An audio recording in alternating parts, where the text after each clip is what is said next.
My parents treated me like I didn't exist until Grandma left me $3 million. Then they sued me for manipulation. What they didn't realize was that she had recorded every visit and every favor they ever asked. Alright, let me tell you about the wildest ride my life has taken. I stood at my grandmother's funeral, pouring my heart out, while my own family barely hid their boredom. Little did they know, the woman they dismissed had just handed me the keys to a life they desperately coveted. It was a strange scene. The air in St. Mary's was thick with lilies and old church perfume, and every pew held a familiar face. Some were tear-streaked, sure, but a lot of eyes were just fixed on me with this raw skepticism. My grandmother's casket sat right there, draped in white roses. Lucia Rivera. My family's matriarch, the keeper of traditions, and, honestly, the only person who ever truly saw me. My index cards, clutched so tight my knuckles were white, trembled in my hands. I glanced up. Chelsea, my cousin, was in the front row, her perfect mascara eyes narrowed, lips pressed into a thin, disapproving line. And my parents? Right beside her. Dad was checking his watch, completely unfazed, and Mom was dabbing at dry eyes with a handkerchief that hadn't caught a single tear. It was a familiar kind of dismissiveness. Father Dominguez prompted me, so gently, Ophelia, whenever you're ready. I cleared my throat. My voice, way too high, echoed through those ancient speakers. I took a breath, steadied myself, and started again. Thank you for coming to honor my grandmother today. When I was 8 years old, Grandmother Lucia taught me to bake oatmeal raisin cookies. The memory unfolded so vividly. Her kitchen, warm with afternoon sunlight, her wrinkled fingers guiding my small hand as we measured flour. Not chocolate chip, I clarified, which every child prefers. Oatmeal raisin, because they were my grandfather's favorite before he passed. A few heads in the congregation nodded, a flicker of recognition. She told me that love isn't always about what tastes sweetest to you. Sometimes it's about remembering what matters to someone else. My voice actually steadied as I continued. That afternoon, as we measured flour and counted raisins, she taught me more than a recipe. She taught me that the most profound acts of love often happen in ordinary moments. Across the church, I saw Mrs. Perez from 3 doors down dabbing her eyes. Even Uncle Robert, who's basically a statue, shifted uncomfortably in his seat. Grandmother Lucia lived by this principle every day of her 91 years. She remembered everyone's birthdays, anniversaries, and hardships. She kept a calendar filled with the important dates of people's lives, not because she had to, but because she believed that remembering matters. The silence in the church deepened. People were leaning forward now. Even my father had finally stopped checking his watch. In her final weeks, when speaking became difficult, she asked me to read to her from that same recipe card, now yellowed with age. This, she whispered, is what remains when everything else falls away. The love we put into small things. I looked up from my notes. As we say goodbye to Lucia Rivera today, I hope we can all carry forward this lesson. That true wealth isn't measured in possessions, but in the consistency of our care for one another. When I finished, a scattering of applause broke out. So unusual for a funeral, but somehow so fitting. Several people wiped tears as I walked back to my seat, my cheeks burning, my heart pounding like it wanted to escape my chest. Mrs. Gonzalez from Grandmother's Garden Club reached across the aisle to squeeze my hand. But only Chelsea's cold stare followed me, her lips curved in this knowing smirk. It said she knew something I didn't. Later, I found a quiet corner at the reception, away from the casserole buffet and the clusters of relatives trading stories. The church basement smelled like floor polish and coffee. I leaned against the cool cinder block wall, just letting my breathing slow. Here's the thing, the memory I'd shared wasn't entirely truthful. Grandmother did teach me to bake cookies, but that conversation about love happened years later, when I was 23 and heartbroken over a job rejection. I'd combine the memories, polish them into something that captured her essence rather than the literal truth. The guilt of that small embellishment sat like a stone in my stomach.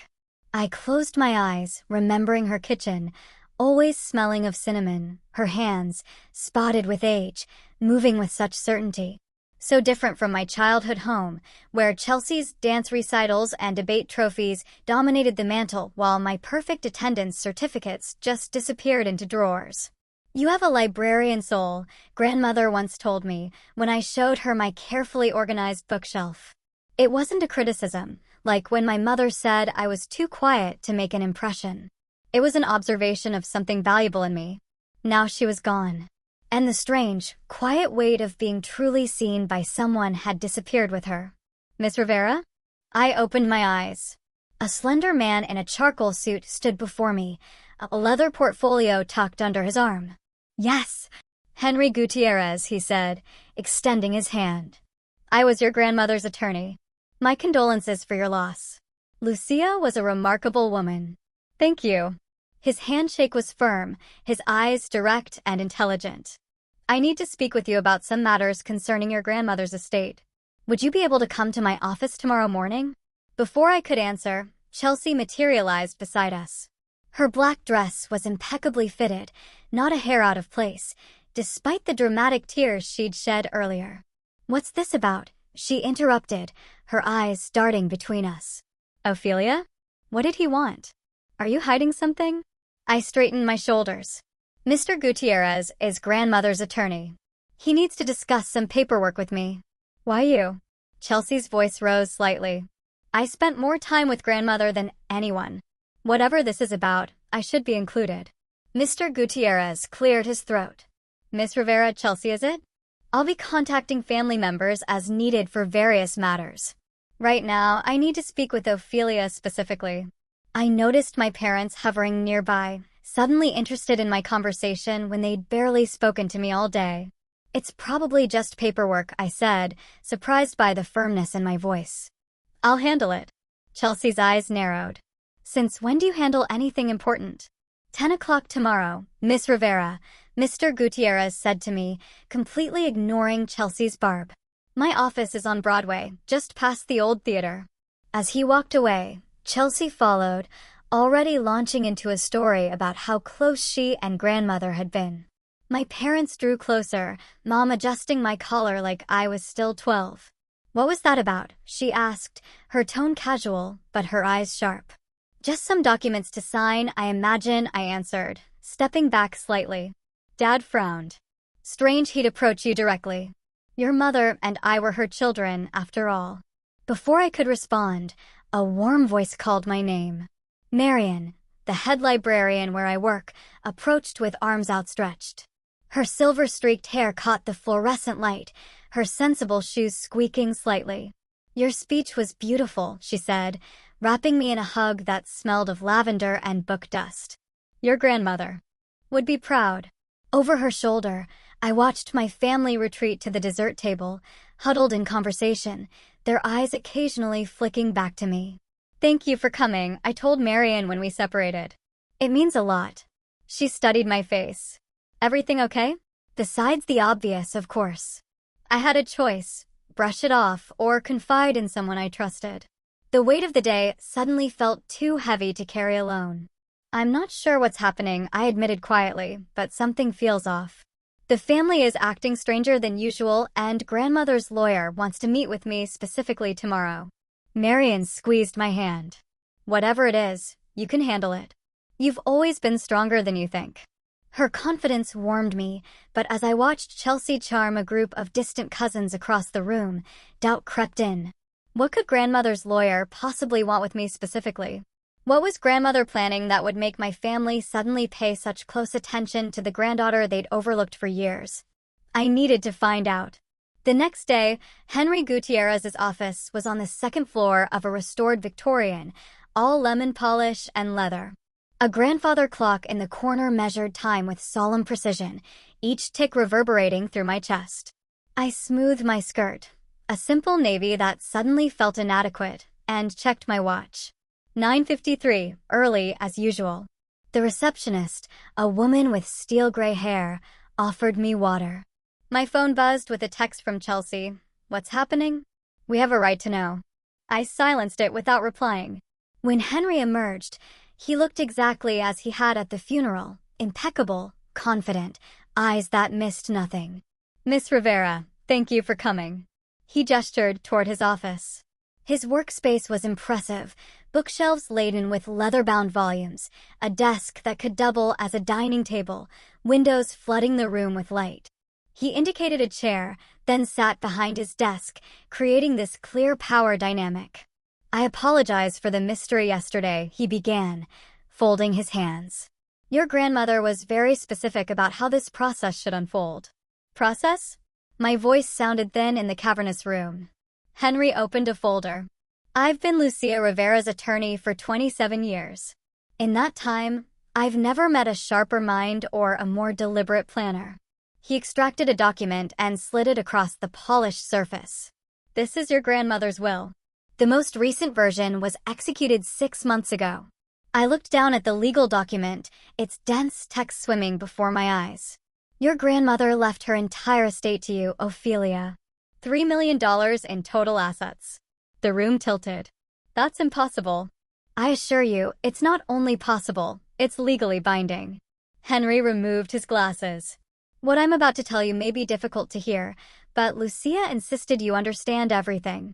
He pulled out another folder, thicker than the first. "Your grandmother conducted what she called the final test over the last 5 years of her life. She deliberately tracked every interaction with family members. Who visited, when they visited, and most importantly, why they visited." He opened the folder to reveal meticulous records in my grandmother's careful handwriting. Dates, names, notes. "Chelsea asked for money for a car down payment," I read from one entry. "Robert and Elena requested loan for mortgage refinancing." Page after page documented requests: my sister's college fund, my parents' retirement plans, vacations, home repairs. Each entry concluded with a dollar amount. "These are loan requests?" I asked. Some were positioned as loans, most were simply requests for financial assistance. Henry's expression remained neutral. "Your grandmother kept records of every phone call, every visit. She noted who came to see her without asking for money." He tapped a section where my name appeared repeatedly without dollar amounts attached. "Only you." My stomach clenched. "I don't understand." "Your grandmother underwent thorough neurological and psychological evaluations to establish her competence," he said, producing medical records.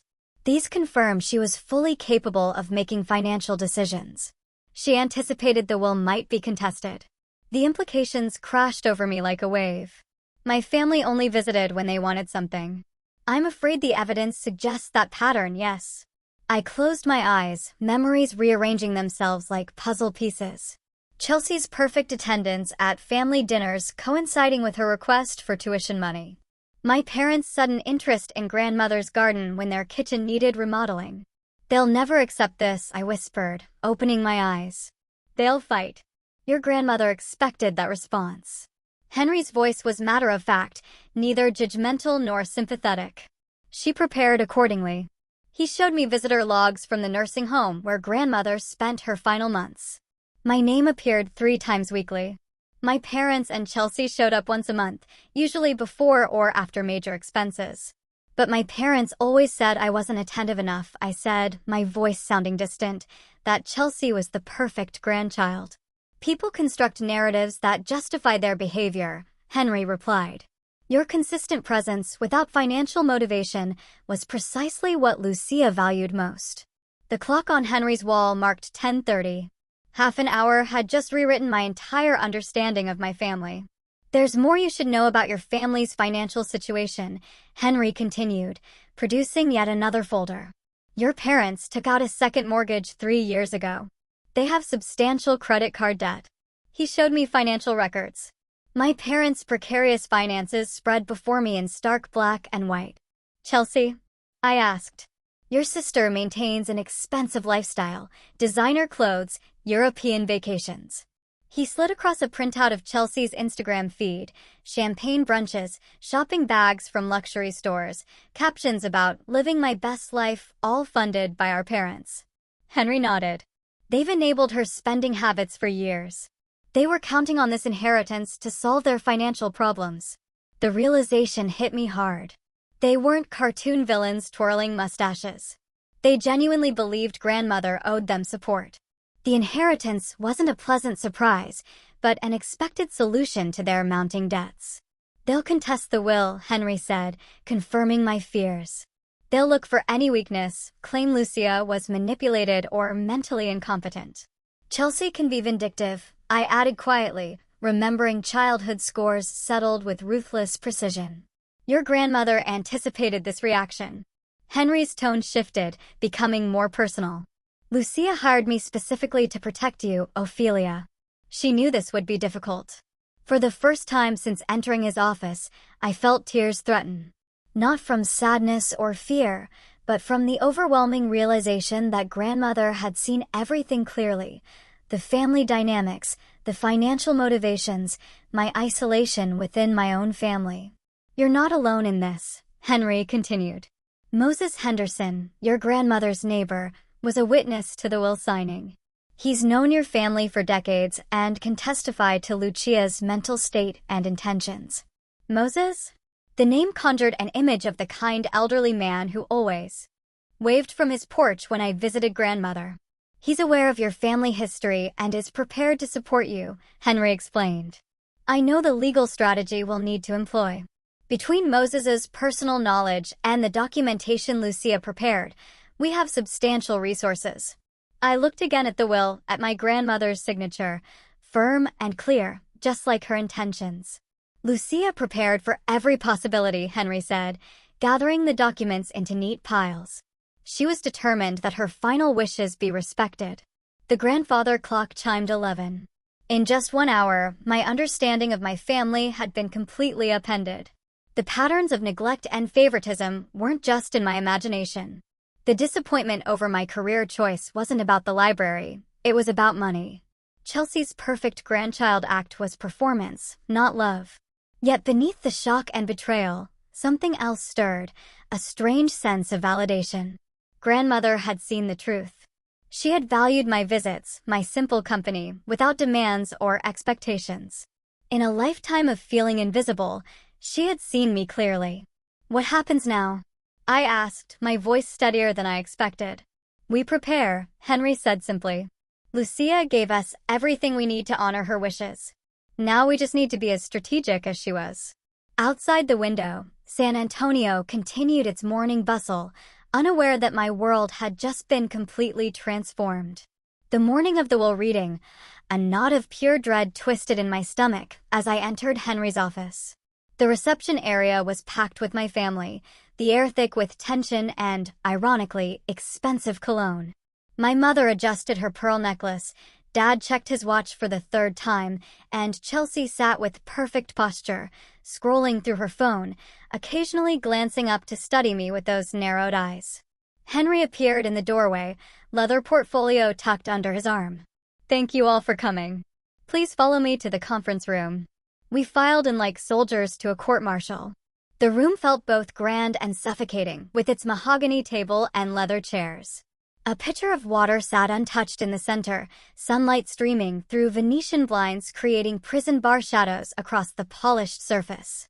Before we begin, Henry said, placing his portfolio on the table, I need to share some additional documentation Lucia left in my possession.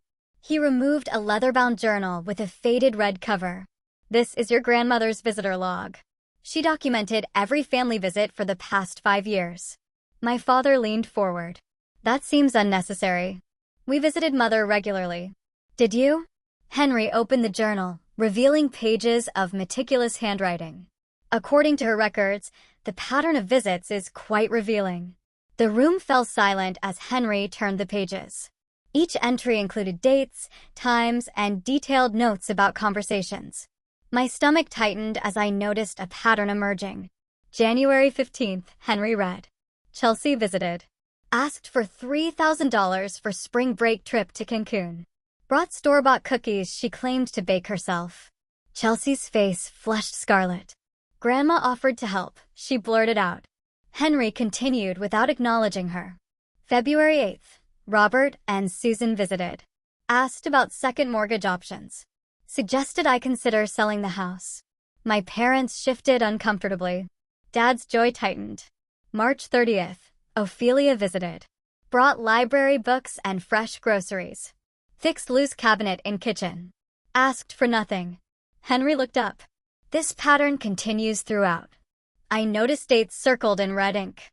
Squinting at the open pages, I saw the connection.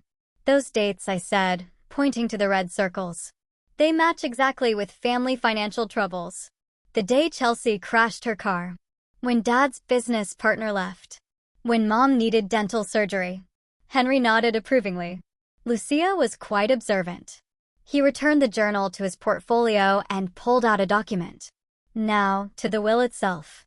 It was signed by Lucia Rivera 3 months ago, with 2 independent witnesses present. He slid a medical evaluation across the table. This confirms Lucia was of sound mind when making these decisions. The evaluation was performed by Dr. William Barkley, a respected neurologist who specialized in geriatric care. My family stared at the document like it might bite them. I felt a strange sense of power seeing the evidence laid out so clearly. Grandmother hadn't just made a decision, she'd built an airtight case. Henry cleared his throat. To the matter of the will. Lucia Rivera has left her entire estate, including the house on Magnolia Street, all financial accounts, and personal belongings to her granddaughter, Ophelia Rivera. The estate is valued at approximately $3 million. The silence lasted exactly 2 seconds before erupting into pure chaos. This is absurd. Chelsea jumped to her feet, face contorted with rage. She made up that eulogy to look good. She was barely there for Grandma. My mother's hand trembled as she pointed at me. You manipulated a sick old woman. Your own grandmother. We're contesting this immediately, Dad announced, pulling out his phone. I'm calling our attorney. Grandmother knew exactly what she was doing, I said, my voice steadier than I expected. The words rose from somewhere deep inside me, a place I barely recognized existed. She documented everything. She saw everything. My father's face reddened. This will won't stand in court. Mother was 91 years old. She couldn't possibly have understood. The will has already been filed in probate court, Henry interrupted calmly.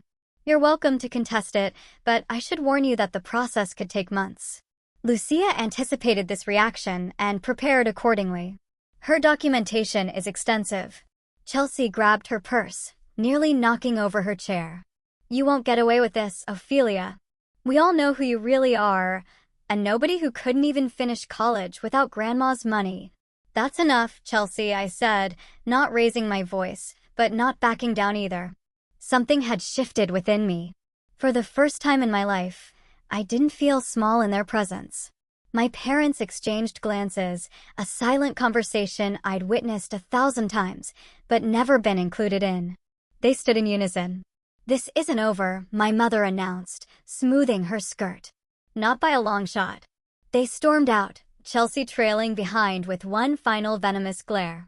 The door slammed so hard the water in the pitcher rippled. In the sudden quiet, I realized I was still sitting straight, shoulders back, breathing normally. My hands weren't trembling. I hadn't apologized once. Henry sat down across from me. Your grandmother prepared everything. She knew exactly how they would react. The door opened again, and an elderly black man in a crisp, button-down shirt entered. His silver hair contrasted with dark skin, and he walked with a dignity that suggested years of standing his ground. Moses, Henry said, standing to shake the man's hand.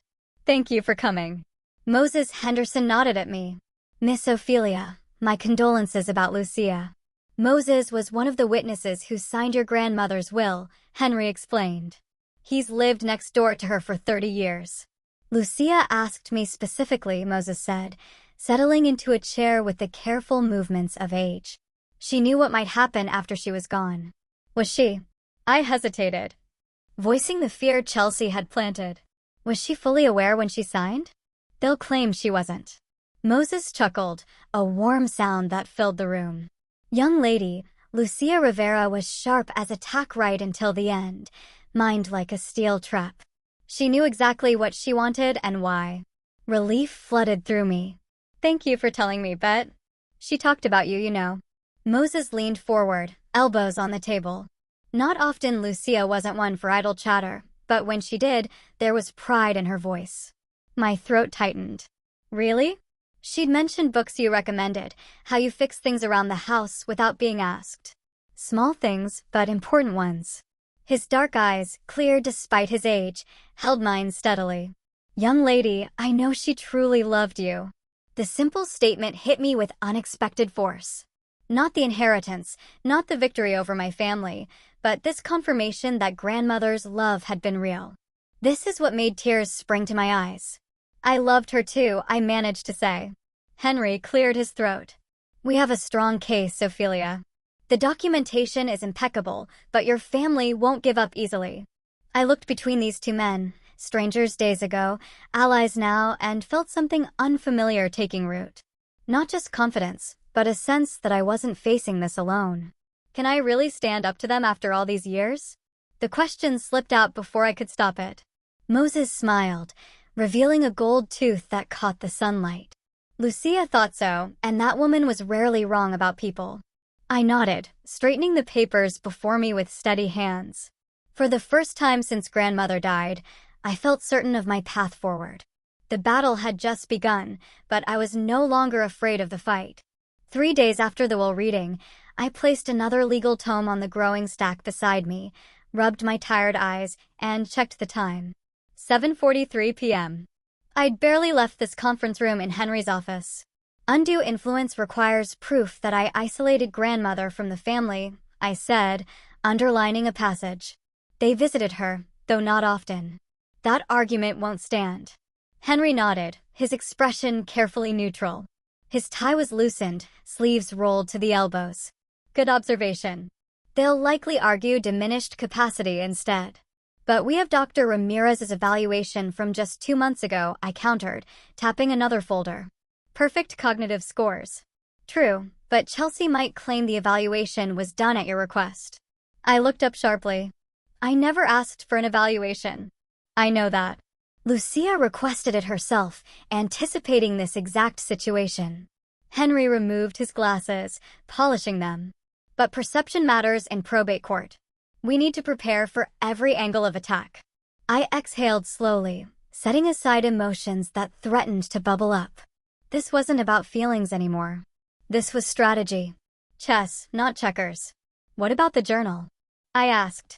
Powerful evidence, but they'll call it hearsay. Henry replaced his glasses, his expression sharpening. We need additional corroboration. This methodical approach felt foreign to me, the girl who'd spent her life avoiding confrontation, rearranging her own needs to accommodate family harmony.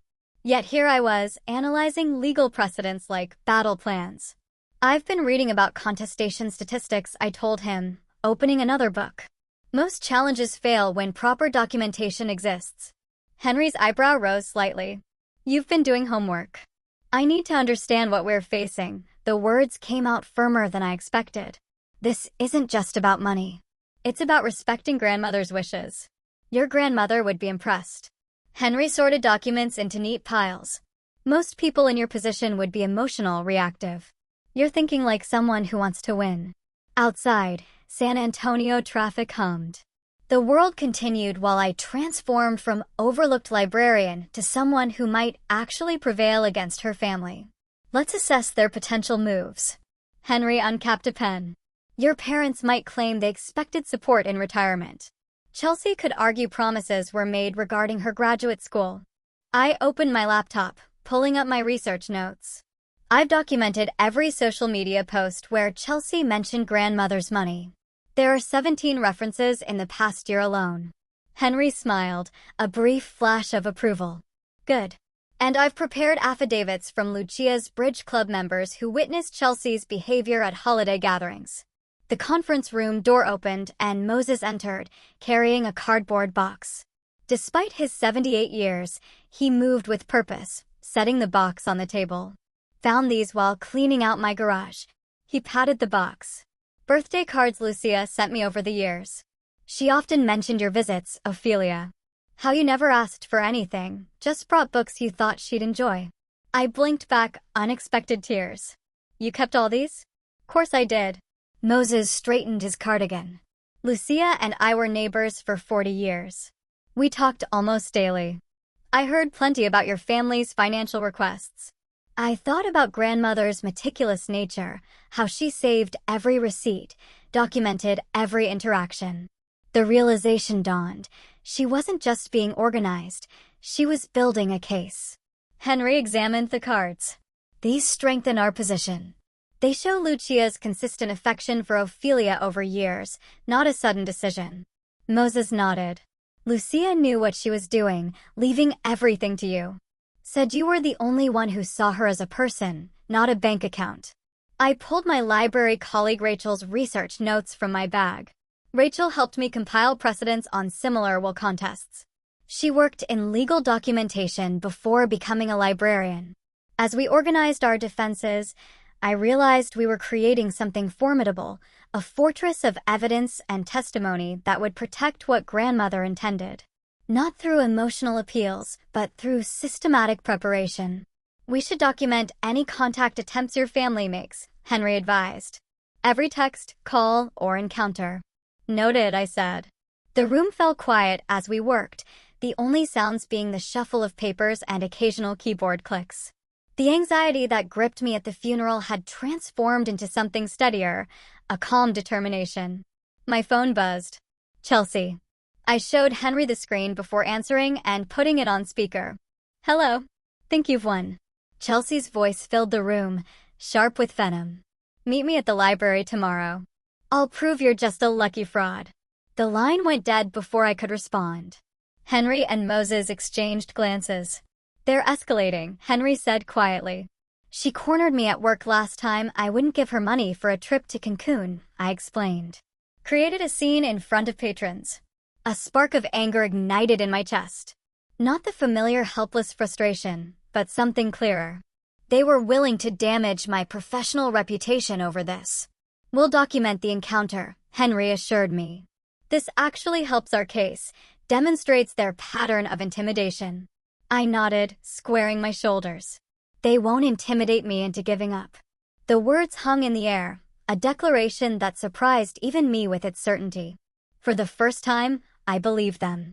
The next morning, I arranged the stack of documents Henry prepared into a neat pile on my coffee table. Lists of dates, bank statements, medical reports.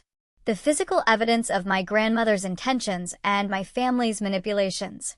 Moses sat across from me, his weathered hands carefully organizing a timeline of visits to grandmother's house. This should help establish the pattern, he said, tapping a yellow legal pad filled with his meticulous handwriting. Every time your sister visited, it was within 3 days of requesting money. I nodded, scanning his notes. She always brought those fancy cupcakes from the bakery on Broadway. The ones grandmother couldn't even eat because of her diabetes. Moses chuckled. But your parents certainly enjoyed them. A knock at the door interrupted us. Marian entered, carrying a manila envelope. I got those character references you asked for. She handed me the envelope. 5 colleagues vouched for your integrity without hesitation. Even Director Patterson wrote one. And you know how he feels about personal matters. I took the envelope, warmth spreading through my chest. For years, I believed my worth was measured by my family's approval. Now I was discovering support from unexpected corners. Thank you. This means more than I can say. Marian squeezed my shoulder before sitting beside Moses. Any word from Henry about the hearing date? Not yet, I said, opening my laptop. He wants everything in order before we proceed. Says we need to be methodical. My phone buzzed with a text from Janice, another librarian. Have you seen Chelsea's Facebook post? Call me. Oh. Cold dread pooled in my stomach. I opened Facebook on my laptop and found Chelsea's profile. Her latest post sat at the top of her page, with 27 comments already. Some people will do anything for money, even lie at their own grandmother's funeral. My sister manipulated our grandmother with weekly visits while spreading lies about our family. Now she's trying to steal what belongs to all of us. The real Ophelia Rivera never cared about grandmother until there was money involved. #family betrayal, #the real truth. Marian gasped, reading over my shoulder. That's outrageous. My hands shook as I scrolled through comments. Most were from Chelsea's friends expressing shock and offering support, but several were from community members who attended the funeral. I thought that eulogies seemed rehearsed. Always the quiet ones you have to watch. Such a shame when money tears families apart. Moses leaned forward, jaw tight. This is desperate nonsense. Pay it no mind. But I couldn't ignore it. These were people I saw at the grocery store, the library, church. People who watched me grow up. Now they were reading lies about me, forming judgments based on Chelsea's twisted version of events. My phone buzzed again. A text from my father.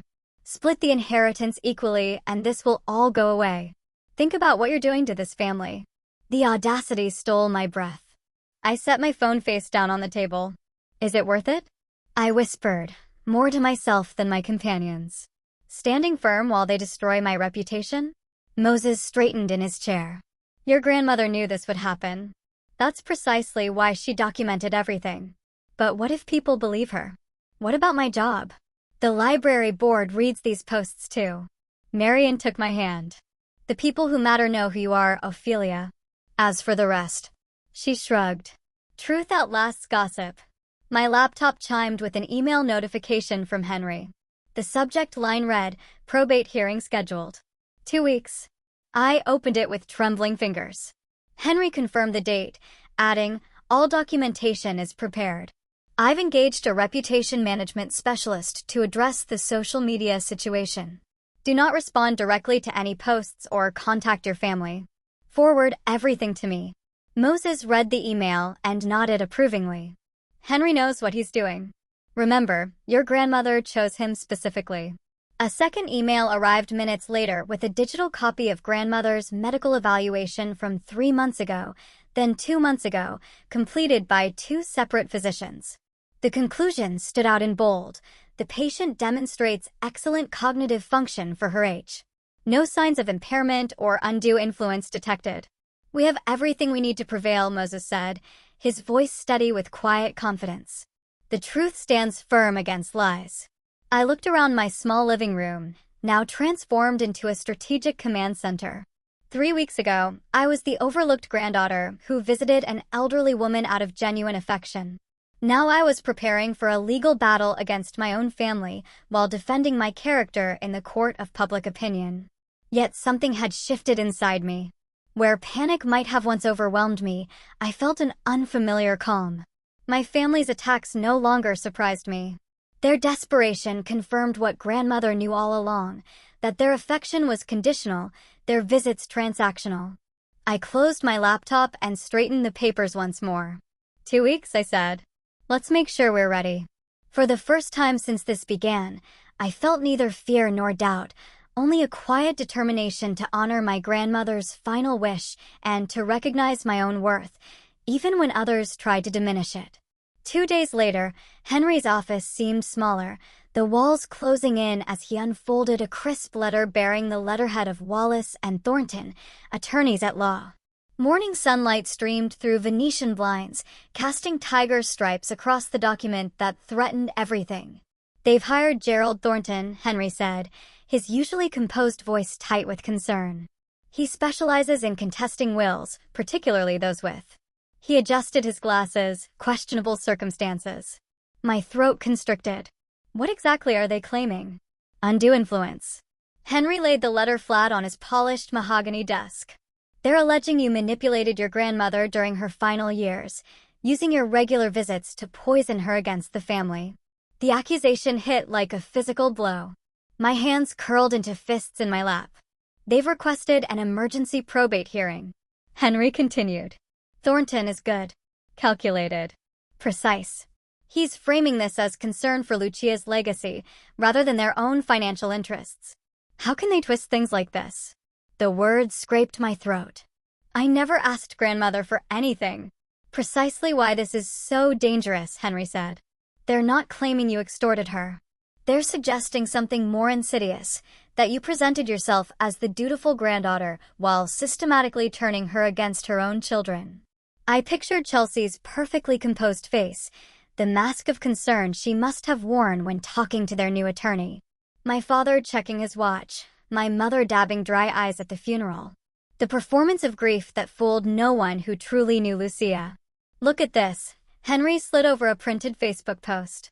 It was from my mother's account, a carefully worded message expressing deep concern for Dear Lucia's final wishes and heartbreak over possible manipulation of an elderly woman's trust. My stomach turned. They're making me sound like some kind of predator. And they're being smart about it, Henry said. No obvious greed, no public tantrums, just concerned family members worried about an elderly relative's vulnerable state. He pulled out more documents, screenshots from Chelsea's Instagram showing carefully selected photos of her with grandmother at family gatherings, captions lamenting cherished moments and honoring true intentions. They're rewriting history, I whispered, the truth of it settling cold in my chest. They've already gathered support from certain neighbors. Henry's mouth tightened. The Wilsons next door, the Harveys from across the street, people who saw Chelsea's occasional holiday visits, but never witnessed your regular Tuesday afternoons reading to Lucia. The phone on Henry's desk buzzed. His secretary's voice came through the speaker. Mr. Gutierrez, Judge Ramirez has scheduled the emergency hearing for Thursday at 9 a.m. 3 days. Not 2 weeks, as previously planned. I breathed when Henry ended the call. Henry stood, straightening his tie. Time to activate everything we've prepared. Within hours, our counteroffensive moved with the precision of a military operation, 3 months of strategic preparation deployed simultaneously. Henry sent comprehensive documentation to the court, medical evaluations proving Lucia's mental acuity, visitor logs from the nursing home, testimonials from staff. Moses arrived at Henry's office by noon, leaning heavily on his cane, but with fire in his eyes. Those vultures, he muttered, shaking his head. I've written down every conversation I overheard between Lucia and your parents these past 5 years. Every demand for money, every guilt trip about her responsibilities to fund Chelsea's lifestyle. Marion from the library coordinated character references from colleagues. We're addressing the reputation issue head-on, she told me over speakerphone. 8 letters from community members who've known you for years, testifying to your integrity and character. By afternoon, Henry had arranged for Lucia's primary physician to provide a sworn statement. Dr. Sandoval conducted quarterly cognitive assessments. Henry explained, your grandmother scored remarkably well, even 2 weeks before her passing. I watched this machinery of defense with quiet amazement. For years, I navigated life avoiding waves, stepping carefully around everyone else's feelings and needs. Now an army mobilized on my behalf, fighting for what Lucia intended. My phone buzzed with a text from Chelsea. You could stop this if you wanted. Even split, that's all we're asking. I set the phone face down without responding. By evening, we gathered in Henry's conference room. Henry, Moses, Marion, and 2 of grandmother's nurses. The wall was covered with documents, a timeline of the family's history with Lucia. My modest apartment couldn't have contained this operation. They'll call character witnesses, Henry explained, former church members, distant relatives who claim Lucia mentioned different plans for her estate. But we have the signed will, I said. We do, Henry nodded. But Thornton will argue you exerted undue influence during a period when Lucia was vulnerable. Moses snorted. Vulnerable? That woman could calculate compound interest faster than my smartphone right up until the end. One of the nurses, Betsy, laughed. She beat me at chess the week before she passed. Henry added, Judge Ramirez will determine if there's sufficient cause to delay probate. If he rules in their favor, the estate could be tied up for years. The stakes crystallized in my mind. This wasn't just about money. It was about Lucia's final wishes, her deliberate choice, the truth of our relationship. When I returned home that night, Moses insisted on walking me to my door despite the pain in his knees. You know, he said as we reached my apartment, Lucia told me once that you reminded her of herself. Quiet on the outside, steel on the inside. On Thursday, we show them what that steel looks like. His words stayed with me as I spread documents across my kitchen table, reviewing testimony, preparing for cross-examination. The night grew late, but sleep remained distant. I rehearsed responses, anticipated accusations. My phone lit up with a text from Henry. Lucia planned for this exact scenario. Trust the preparation. Thursday morning came too quickly. I dressed carefully in a simple navy suit, professional, understated, nothing that suggested wealth or entitlement. As I fastened a small silver pendant Lucia gave me for my 25th birthday, I caught my reflection. The woman looking back at me stood straighter than the one who delivered a nervous eulogy just months ago. The woman in the mirror knew what was at stake. Not just millions of dollars, but the truth of who Lucia Rivera was and what she truly valued. My phone rang. Henry's voice came through, clear and confident. Cars waiting downstairs. It's time. I took one last look at the scattered papers, the battle plan for tomorrow's confrontation, everything that had been building since that day in the church when Chelsea's cold stare followed me from the podium. This was the point of no return. I'm ready, I told Henry. And for the first time, I truly was. That same morning, the county probate courtroom smelled of furniture polish and institutional air conditioning. I sat at a polished oak table beside Henry, my hands folded in my lap, trying to stop them from shaking. The gleaming wood reflected the overhead fluorescent lights, casting a clinical glow that made even the judge's dark wooden bench look sterile. My family sat across the narrow center aisle, Chelsea's hair styled in an elegant updo, my mother in a somber navy dress with the pearl earrings grandmother gave her for her 40th birthday. My father's silver-gray suit looked freshly pressed, his expression carefully calibrated to concern rather than anger. Their attorney arranged documents with the precision of a surgeon preparing instruments. All rise, the bailiff announced as Judge Ramirez entered, a woman in her 60s with silver hair in a practical bob and reading glasses perched on her nose. After the formalities, their attorney, a man I now knew was Gerald Thornton, rose first, buttoning his suit jacket. Your Honor, this is a straightforward case of undue influence.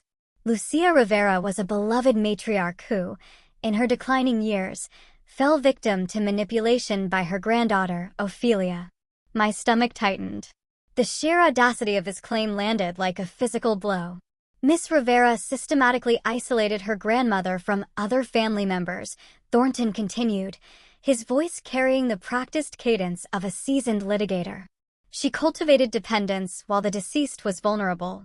The result was this highly unusual will that disinherits Miss Rivera's parents, Lucia's own son, and her younger sister. Thornton gestured to my family. The Riveras simply want what their mother and grandmother intended before she fell under influence. They're not asking for anything beyond what family tradition and Lucia's own statements suggested would happen. My mother dabbed at dry eyes with a handkerchief.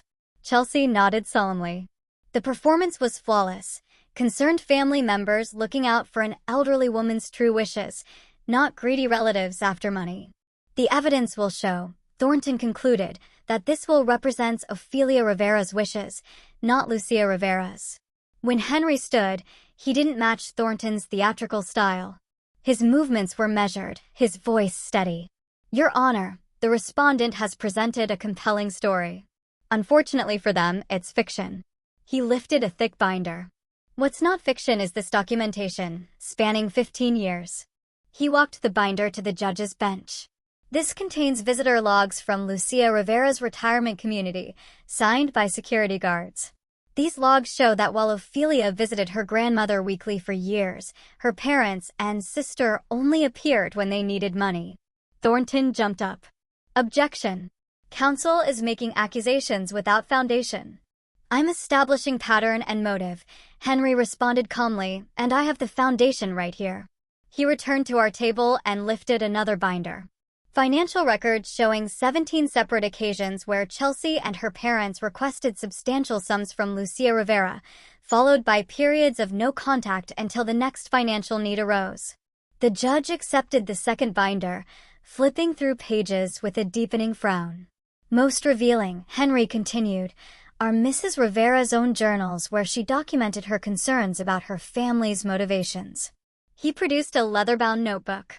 I'd like to read one entry from September 12th, 3 years ago. My father shifted uncomfortably.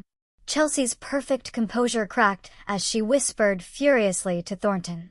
Henry read, Robert called again about the lake house down payment. When I mentioned I'd already helped with Chelsea's tuition this year, he said I owed it to them since I'm sitting on a fortune. Only Ophelia visits without her hand out. Perhaps she's the only one who sees me as more than a bank account. The courtroom fell silent. My first witness is Moses Henderson.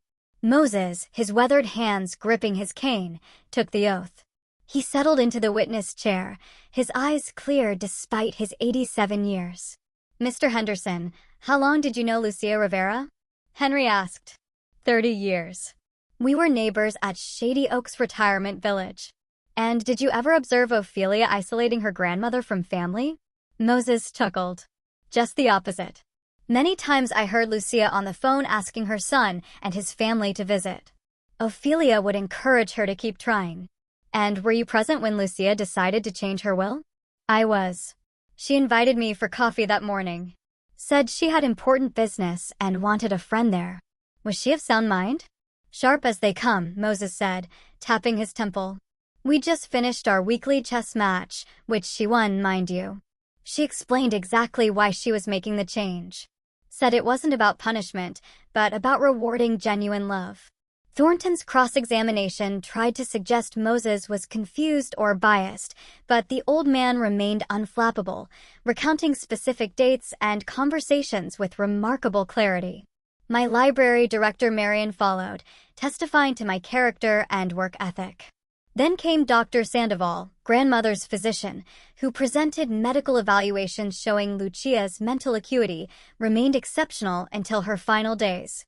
By the time we broke for lunch, I noticed the judge watching my family with increasing skepticism. Their perfectly coordinated, concerned expressions had begun to seem rehearsed rather than genuine. When court resumed, Thornton called my mother to the stand. Mrs. Rivera, did your mother ever express concerns about Ophelia's influence over her? My mother's voice caught. She became so different in those last years.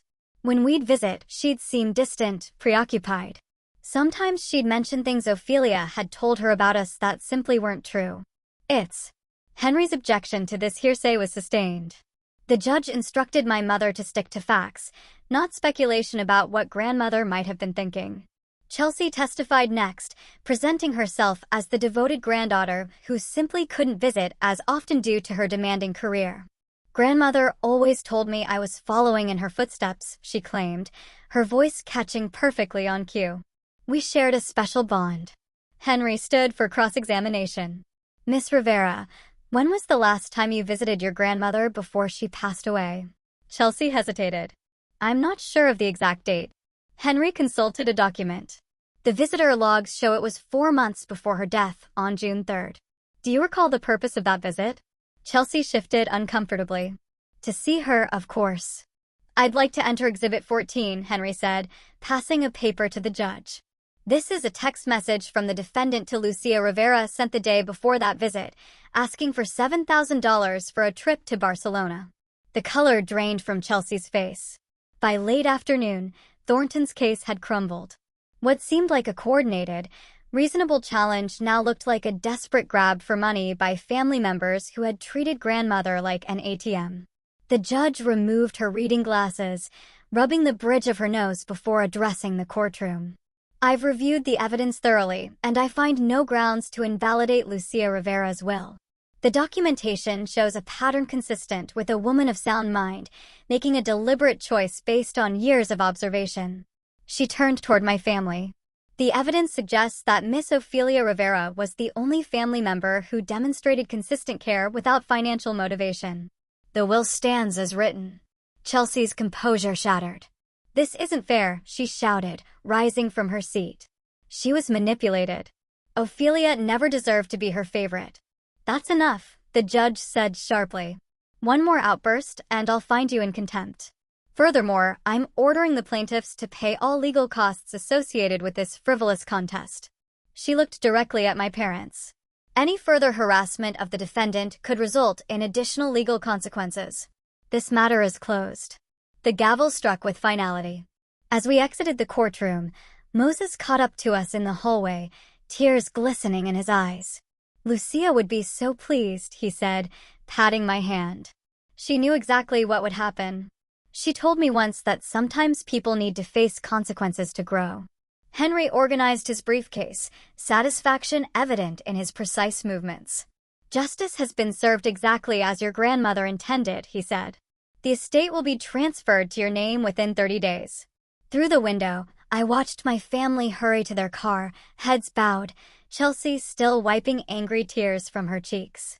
For the first time, they looked small to me, diminished not by their defeat but by the revelation of who they truly are. A strange calm settled over me.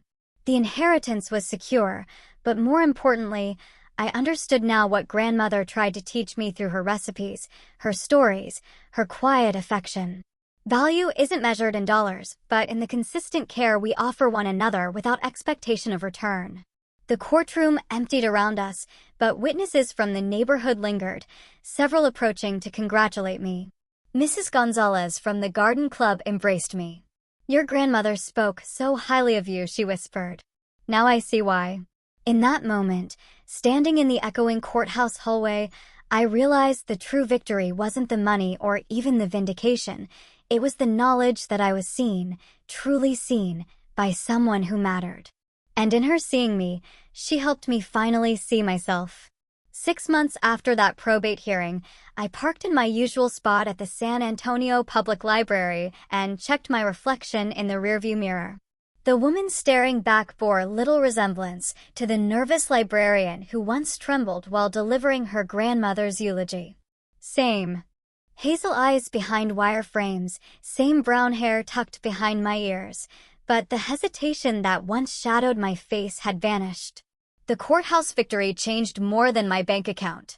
Chelsea removed her vicious social media posts within hours of the judge's ruling. My parents stopped appearing at community events where they might encounter me. Their retreat wasn't graceful, but it was complete. Mrs. Gonzalez from Grandmother's Garden Club caught me walking toward the library entrance. "Ophelia, just the person I wanted to see." Her weathered hands gripped mine. "Those planters you donated for the community garden are blooming beautifully. Lucia would be so proud." "Thank you," I said, no longer flinching at the mention of my grandmother. The garden was important to her. "And to you," Mrs. Gonzalez said, squeezing my hand. "You know, I misjudged the situation with your family. Many of us did. I should have known better." I smiled. We all did what we thought was right at the time. In my office, I sorted through grant applications for the new literacy program. The first thing I did after paying off my student loans was establish a foundation in grandmother's name. The second was purchasing a modest craftsman bungalow 3 blocks from the library. No mansion, no sports car, choices that bewildered my colleagues who imagined what they would do with millions. "Morning, boss." Marion poked her head in, her silver-streaked hair catching the morning light. "Moses is here with more stories." Moses Henderson had become a regular visitor, bringing memories of my grandmother that added richness to the portrait I already carried. Today, he sat across from my desk, his cane propped against the chair. "Your grandmother once told me the best investment she ever made was in people, not stocks," Moses said, his voice warm with memory. "Seems you inherited that wisdom along with everything else." "I had an excellent teacher," I replied. "Henry says the foundation paperwork will be finalized next week." Henry, now my permanent financial advisor, helped me structure the inheritance to secure both my future and grandmother's legacy. His guidance proved invaluable in navigating my new responsibilities. "Lucia gave you more than money," Moses observed. "She gave you confidence. I see it in the way you walk, the way you speak. No more hiding in corners." The transformation felt both subtle and seismic. Where I once second-guessed every decision, I now trusted my instincts. When the board unanimously voted me head librarian last month, I accepted without questioning whether I deserved it. The promotion came with challenges, but I faced them without the familiar companion of doubt. Later that afternoon, I visited the cemetery. Autumn leaves scattered across the grounds as I placed fresh white roses on grandmother's grave. Unlike my early visits, filled with tears and questions, I now brought updates, sharing news of the Foundation's progress and the community programs we'd launched. "The Senior Companionship Initiative starts next month," I told her, adjusting the flowers. Moses agreed to serve as program advisor. He says it's about helping people recognize true kindness. The wind rustled the trees overhead. In this peaceful setting, The bitterness of the court battle felt distant. I no longer dwelled on Chelsea's cutting remarks or my parents' attempts to invalidate the will. Their actions revealed truths I needed to see, painful as they were. Our family contact remained minimal, occasional text messages, a birthday card. But last week, a tentative coffee meeting with my father showed the slightest crack in his pride. He mentioned a community art show without once bringing up the inheritance. Back at the library, I found Amanda, our newest librarian, frantically reorganizing a cart of misplaced returns. Her frustration exploded when she knocked over a carefully sorted stack. "This is impossible," she snapped, her voice sharp enough to draw attention from nearby patrons. "Nobody respects the system. Why do I even bother?" 6 months ago, I might have retreated from her anger, taking it personally. Today, I saw beyond her words to the overwhelming pressure beneath. "The hardest people to love often need it most," I said, kneeling to help gather the books. "Take a break. I'll finish this." Her shoulders dropped. "I'm sorry. It's not the books. My mother's health is declining, and I'm trying to arrange home care from 3 states away.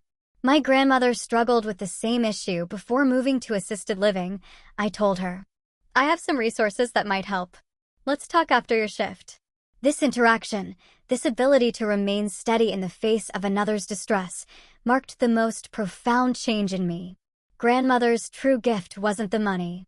It was teaching me to recognize the value of compassion, especially when it's difficult to give. That evening, my phone buzzed with a text message. My mother's name appeared on the screen, sending a familiar flutter of anxiety through my chest, but it settled quickly. Her message read, "Would you consider joining us for Christmas dinner this year?" I stared at the words, remembering holidays filled with tension and unspoken resentments, but also remembering the oatmeal raisin cookies grandmother taught me to bake, and her gentle wisdom about love not always being what tastes sweetest to you. Perhaps it was time for us all to sit down and see each other as family again. Not because the past didn't happen, but because Lucia Rivera taught me that true inheritance isn't counted in dollars. It's measured in the courage to offer kindness where it hasn't always been returned. I text back, "I'd like that. Should I bring dessert?"